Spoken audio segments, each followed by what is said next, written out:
Hello friends, welcome back to channel NEET Biology Expert. I am Dr. Parveen. In this lecture series, we are studying Class 12 Biology, Chapter Sexual Reproduction in Flowering Plants. In this particular lesson, we are going to study about agents of pollination. Right. So in our previous lectures, we studied about pollination. What is pollination? What are the different types of pollination, etc. So let us just revise it. What is pollination? What is the definition for the word pollination? The transfer of pollen grains from anther to the stigma is called as pollination. Now here we know that the angiosperms, they produce flowers which are the organs of reproduction. So in the flowers, the male and the female gametes are produced, but these male and female gametes, they could not able to move. They are non-motile. So in order to execute the fertilization, they have to come closer. Okay. So how they will meet each other? So that is through a process called pollination. And here, since they could not able to move, they need some agents to carry out the pollination. Okay, so the agents which help in the pollination process are called as pollinators or agents of pollination. Okay, now, so this pollination process, we actually classify this into two broad categories. One is called self-pollination or autogamy. The other one is cross-pollination, xenogamy or allogamy. What is self-pollination? If a flower which has both male and female reproductive organs, okay, within the flower, both the male and female reproductive organs are present. So if the pollen grains are transferred from the male region to the female region, so this type of pollination is called as self-pollination, or even we can say geitonogamy. That means in one plant we have two flowers. One is completely male flower and another is completely female flower. Okay. So the pollen grains produced by the male flower get transferred to the female flower of the same plant. So such types are all coming under self-pollination. The major variety of the plants, they reproduce through cross-pollination. So what is cross-pollination? Transfer of the pollen grains from one plant to the another plant of the same species. This is called cross-pollination. This can be carried out by pollinating agencies. So depending upon the nature of the pollinating agents, we classify them into two broad categories: abiotic agents and biotic agents. Okay. What is abiotic? A means absence. What is absence? Bio, life is absent. That means these agents are non-living things. So example, wind and water are the examples for abiotic agents. On the other hand, we have biotic agents. So mainly animals. Okay, so here we have different types. That means beetles, moths, bees, butterflies, snails, birds, bats, ants. So like this, different organism, living things, they are involved in the process of pollination. So all these are together under a category called biotic agents of pollination. Okay. So in this lecture, let us study all this one by one. So the first category, abiotic agents of pollination. So here we have two agents. The first one is wind and the other one is water. So these are the two major abiotic agents. So first, if the pollination is carried out by wind, that is called as Anemophily. So here in this lecture, we use certain terminology which all ends with phily, P-H-I-L-Y. So this is an synonymous of the word philic. Philic means what? Philic means loving. Okay. So here, so how the pollination occurs or which agents is executing pollination. So we use different words for that. Okay. And also we have another terminology which ends with phyllis like this. Okay. So let me tell you. See first, if the pollination is carried out by wind, that is termed as Anemophily. The flowers which are pollinated by wind, they are called as Anemophilous flowers. You understand? So two different terminology, Anemophily, Anemophilous. So Anemophily is the process and the flowers which undergo this process, that is called Anemophilous. Okay, clear? So these are the terminologies which we will come across in this lesson. Okay. So if the pollination is carried out by wind, that is called Anemophily. The flowers which are pollinated by wind are called Anemophilous flowers. So we know that two abiotic agents are there, water and wind. So among that, water is a very not playing a major role. Okay, so only wind is playing a major role among the abiotic agents of pollination. So here the wind pollinated plants are generally situated in wind exposed region. Of course, it should be in wind exposed region. We know that in different geographical areas, different environment and systems will be there. Okay, so where more wind or frequently wind currents are there, so in that region, those plants, they adopt this pollination by wind. Okay. Here, anemophily is a chance event. So what is the meaning of this? That means if the male anther, okay, releases the pollen grains, not all the pollen grain go and successfully carry out pollination in the female. Okay, they won't completely reach the stigma. So many of these pollen grains will be lost in the wind current. Okay. So here, to compensate the loss of the pollen grains, generally these types of flowers, they produce enormous amount of the pollen grains. So for example, in a flower, okay, in the flower to carry out the pollination, if some 1,000 pollen grains are enough, means the male will produce around 1 lakh pollen grains. Okay, so why such a huge enormous amount are produced? Because it is carrying out the pollination through wind. So to compensate the loss of the pollen grains in the wind current, they produce more pollen grains in extras. Okay, so here look at this picture. This is a pine coniferous region. Okay, so this coniferous plants, they are producing more pollen grains and they are releasing out. So when the wind blows, you could see here enormous amount of the pollen grains are being released out. Okay, so this is a zoomed picture of only one plant region where you could see it is just bursting out like anything. More and more pollen grains are releasing out. So such a huge amount of the pollen grains will be released by the flowers which pollinate through wind. Okay, so here, if anybody is standing in this region where the wind blows, during that time, if the pollen grains are released out, okay, so these pollen grains, they cause allergy or hypersensitivity to some people. Not all the people, to some people, these pollen grains, they are allergic. Okay, so they causes hay fever. What is hay fever? Hay fever is hypersensitivity to pollen grains. Okay, so this is a condition. What will happen? These people will have asthma, breathing problem. They could not able to breathe properly like this because of the allergy to the pollen grains. So here, generally, the crop plants are wind pollinated. So which kind of plants they execute pollination through wind? Means generally the crop plants. Crop plants means what? Economically important plants like wheat, rice, corn, rye, barley, oats, palm, dates, okay, sugarcane, bamboo, coconut, etc. So such plants, they execute pollination through wind.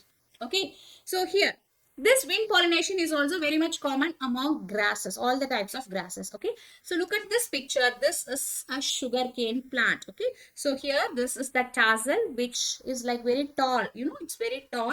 So when the wind blows, it will release the pollen grains. And similarly here, this is a rye or rye plant. You could see here this region. Okay, which it's releasing enormous amount of pollen grains like dust. Okay, fine. So here we must understand that depending upon which type of agents the plants use for their pollination, so accordingly the plants have several adaptations. That means they make themselves fit, okay, to be pollinated through that agents. So here these are the adaptations for the plants which are wind pollinated. That means in the plants, the pollen grains, they are minute, light, dry and non-sticky. So we have seen in the previous pictures like those pollen grains, they are very like a very fine powder like structure. Those pollen grains are very much minute and they are light, dry and non-sticky. So why all these characters should be present? Then only they can be easily carried by the wind current, okay, through a long distance. And the stamens must be well exposed. So here look at this picture. This is of inflorescence with a well exposed stamens. Okay, so that's how when the wind blows, so these stamens, they are well exposed. So the anthers whichever release the pollen grains will be transported by the wind. Okay, so they must have large feathery stigma to easily trap the incoming pollen grains. Okay, so this is coming through, the pollen grains are coming through wind current, so it may have the chance to fall anywhere. So the stigma, whichever the female part which receives the pollen grains are the stigma, right? So it has to be large, then only it can easily trap the pollen grains. And they must have a single ovule in each ovary and the flowers produced are in pendulous. This structure is actually pendulous. Okay, and numerous flowers are packed in an inflorescence. These flowers are small, colorless, and not scented, and they do not secrete any nectar. So whichever flowers which gets pollinated through wind current, they are small, they are colorless. Why they are colorless? Why they don't have any smell?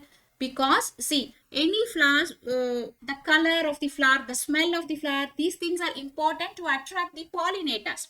Okay, so if it is done through birds or through insects, then only they need color or the smell or the nectar. Okay, so here pollination is happening through wind. So here no need for the color or smell or the nectar. Okay, and also the plant produces the flowers before the leaves appears. So here also in this picture also we can see here the leaves is present, but this large part is empty. So why it is empty? Because if the leaves are there, it will hinder the wind. Okay, so without any disturbance, the wind should fall here on the stamen so that the pollen grain will be transported.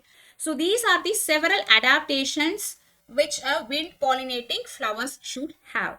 So let us see this with a very famous example, that is a sea maize or the corn cob. Okay, so this picture, look at this picture here. This is a plant, maize plant, sweet corn also we can say. This plant is monoecious and unisexual. That means this plant has two regions, a male part and the female part. The male inflorescence is called as a tassel, which is present here at the top, okay, at the extreme tip. So this is the male part, and they have the female region, this region. This is the female region. So when we eat the sweet corn and all, when you buy the sweet corn, okay, you could see here this, if this is the sweet corn, you have some like hair-like structure. This is exactly the silk or stick which is having the stigma and the style. That is the female part. Okay, female inflorescence. We call this as cob. So here this maize plant, they do pollination through wind. But here the maize pollen grains are larger in size. So it could not able to get traveled in a large distance because of its heavy size. So what happened here? So when the breeze or the wind current occurs, okay, just a mild shaking of this male inflorescence releases the pollen grains. Okay, so when the wind is blowing, the shaking of the plant causes the male inflorescence or the tassel to shake, and during that time the pollen grains falls down. So when it falls down, what is present below that? The female part is present, right? So it has a large silk, this region. So it just capture it. Okay, so like this pollination occurs through wind in the corn. So let us see the second type of pollination, that is pollination by water, that is called as hydrophily. So if the pollination is carried out by water, that is called hydrophily, and the plants which are pollinated by water, they are called as hydrophilous flowers. Hydrophilous plant or hydrophilous flowers. Okay, you remember previously we have seen that is Anemophily and Anemophilous flowers. So same like that, hydrophily and hydrophilous flowers, the terminology. Okay, so here the plants, they are pollinating using water. But if you see, majority of the plants, they don't use this method of pollination. Okay, so only in about 30 genera of the plants, they do pollination through water. Particularly, they are mostly monocotyledonous plants. Okay, so example for them are freshwater plants like Vallisneria, Hydrilla, Ceratophyllum. These are the freshwater plants which pollinate using water. And similarly, marine plants like marine sea grasses, Zoostera. Okay, so these are some important plants which pollinate using water. So apart from this, higher plants, lower plants such as algae, bryophytes and pteridophytes. So these, so you look at this picture, these are the lower plants which live in the water. They actually use water as a medium for the transport of the gametes and also for the fertilization. So these things occur generally in the lower plants, but when we looking about angiosperms, so apart from this just 30 genera, most of the plants, they don't do water as a mode of pollination. So that's why when we see many aquatic plants, see many plants we can say they are aquatic, that means they are in the water environment. Example, lotus, water lily, this water hyacinth, these are all aquatic plants. Though they are living in the water, the habitat is the water, they don't use water as a pollinator.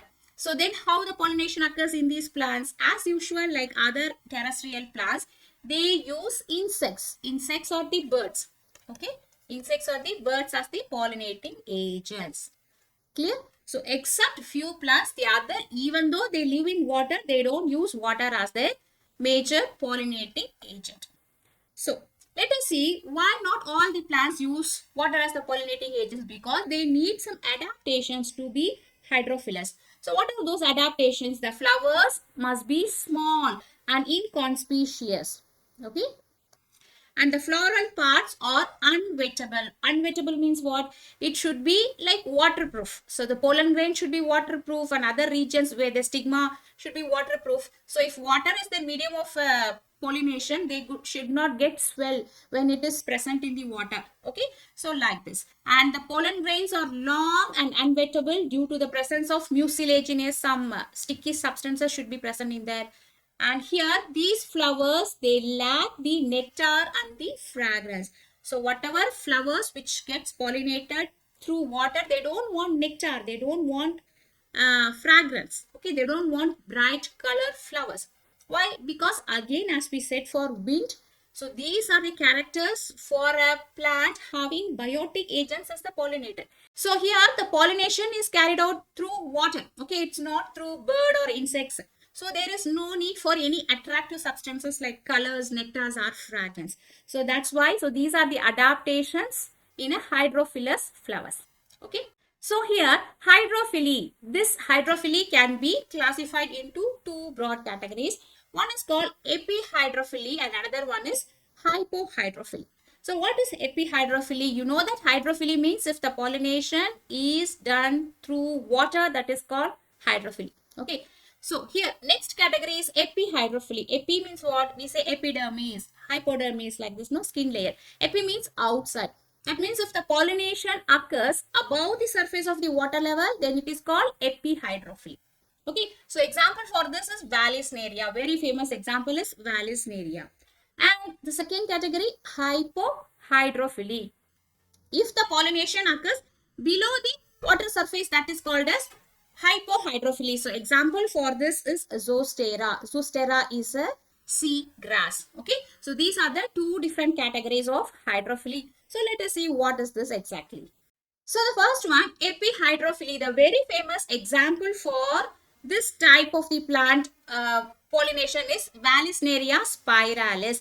This is a very important example, Vallisneria spiralis. Okay, so this Vallisneria is a freshwater dioecious plant. So this lives in fresh water and this plant completely submerged in water. So then how they execute pollination above the water level? So there comes its peculiar adaptation. See here, these are the two plants. Okay, so this plant is the male plant. This is the male plant and this is the female Vallisneria plant. Okay, and this region, this is the water level. So now this is below water and this is above water. Clear? Now, so what happens? The male plant here has the inflorescence. Okay, it is now below water. So it produces the pollen grains. So when it wants to make reproduction, it produces pollen grains. Those pollen grains slowly gets released and it comes above the surface of the water. Okay, the plant is actually below the water level. Inside the water, the male part is also inside. So inside water, they are releasing pollen grains and those pollen grains comes out of the water surface. Okay, so beside the male plant, the female plant is there. Okay, so here if you see, this female plant has a very peculiar structure. This is the flower. This has a long stalk like structure and it is highly coiled. So when the pollination occurs, when the male releases the pollen grains, the same time the female plant, it comes out of the water surface, elongating its long stalk like structure. Okay, so see here, initially it is coiled like this. When the pollination occurs, so it comes out, elongates the structure and comes out, it just peeps out of the water surface. So it comes out of the water surface and that time it has a cup like structure. Okay, so if this is the female Vallisneria plant, it has a depression region here. It has a cup like structure and this is the water level. So it will be just lying above the water. So the pollen grains are now coming in the water current, and here it will come and fall on that cup-like structure.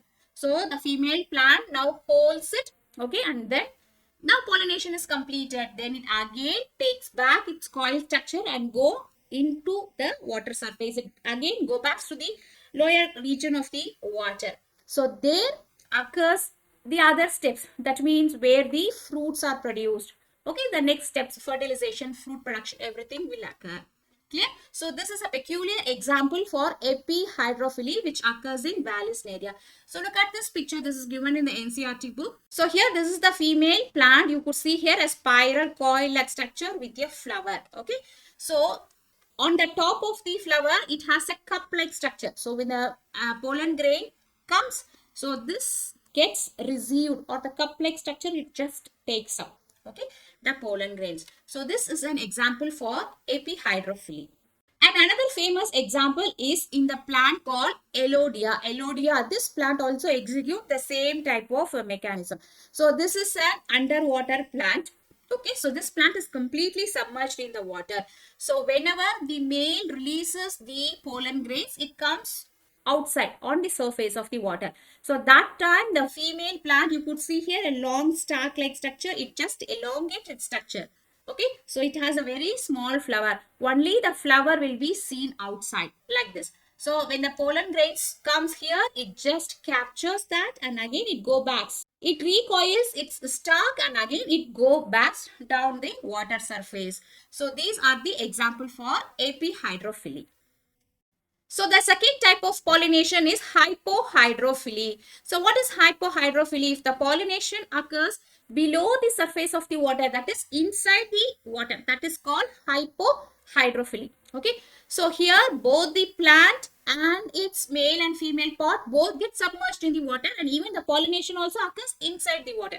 That is called hypohydrophily. Example for this is Zostera marina, which is a sea grass. This is the plant. And also Ceratophyllum. Ceratophyllum is the plant which we could see in the aquarium, fish tank and all. Okay, so this is a underwater plant. So pollination also occurs underwater.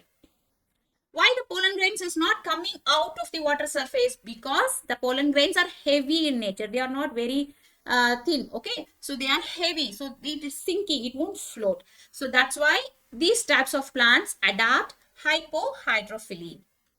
So these are the two types of abiotic agents, water and wind. Okay, now let us go to the second part, that is the biotic agents of pollination. So here living organisms are involved in the pollination. They are acting as a pollinating agent.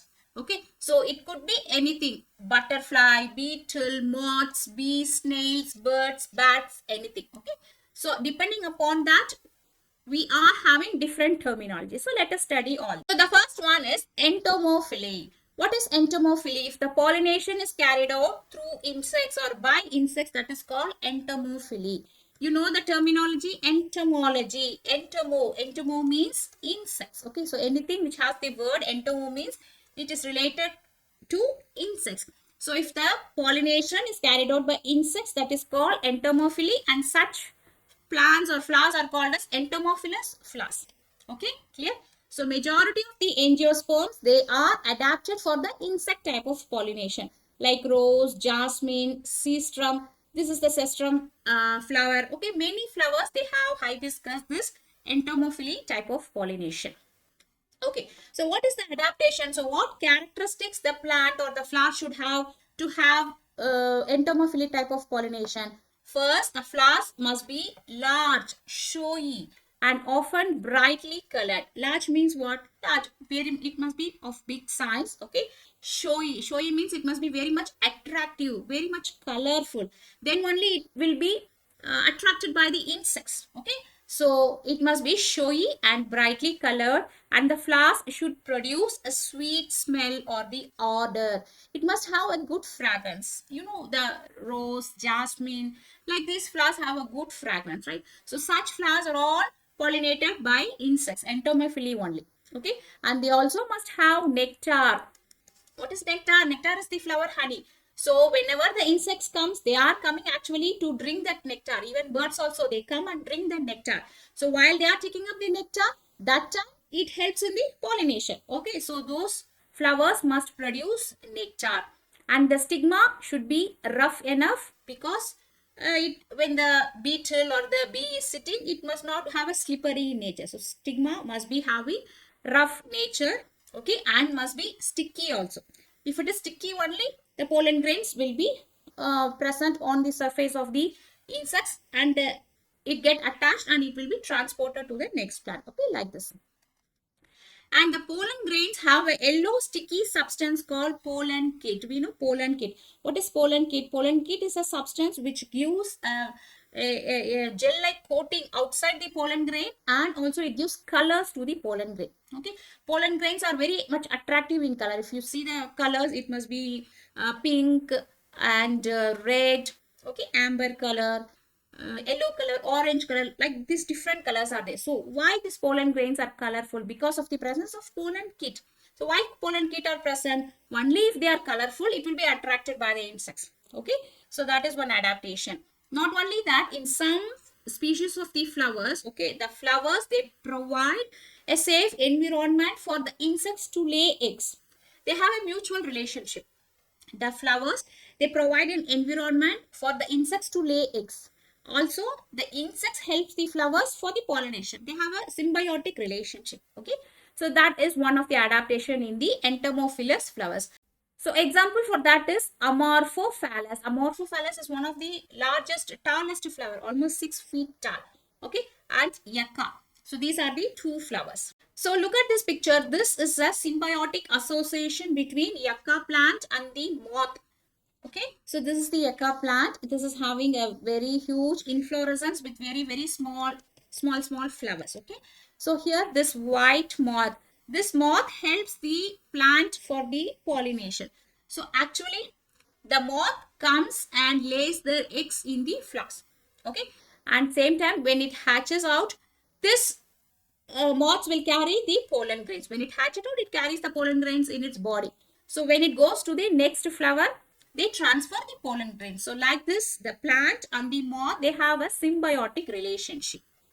So some examples for the entomophily method of pollination are bees. If the pollination is carried out through bees, that is called melitophily. These are the different terminology for different insects. Okay. So if the pollination is carried out by moth, it is called Vallisneria. If it is done by wasps and beetles, that is called Cheiropterophily. Through butterflies, it is called Zoophily. If the pollination is carried out by ant also does pollination. Okay, so that is called Myrmecophily. So like this, these are the different types of pollinating agents. So all these are insects, right? So that's why they are coming under one category, Entomophily. Okay, clear? Now, let us move on to the next part, that is zoophily. So, what is zoophily? Zoo means animals. If the pollination is carried out through animals, that is called zoophily. So, even large primates like lemurs. So, this is the primate lemur like a bear. So, they also help in pollination for certain plants. And reptiles like gecko lizard and garden lizard. So these lizards, they also involve in helping pollination for certain plant species. So look here, this lizard is just drinking something, right? So during that time, it does the pollination. And arboreal rodents. Rodents are something like a rat-like structures. Okay, so rat-like creatures, though they also help in pollination. So like this, if the pollination is carried out by animals, that is called zoophily. The third one, ornithophily. Ornitho. What is the meaning of the word ornitho? Ornitho means birds. So if the pollination is carried out by birds, that is called ornithophily. So here, this ornithophily is not a common phenomenon. Not many birds have the characteristics to carry out pollination. Okay, so similarly, how the flowers have adaptation, similarly, the organism also should have adaptation to undergo the pollination. Okay, so for example, see here, some plant varieties like Erythrina, Bombax, Callistemon, that is bottle brush and Butea. This is Erythrina, this is Bombax, this is bottle brush. Okay, so in these flowers, in these plants, the pollination is carried out by birds. But only a few species of the birds have the ability to undergo pollination. They help in the pollination. Why? Because the bird should be small in size. Okay.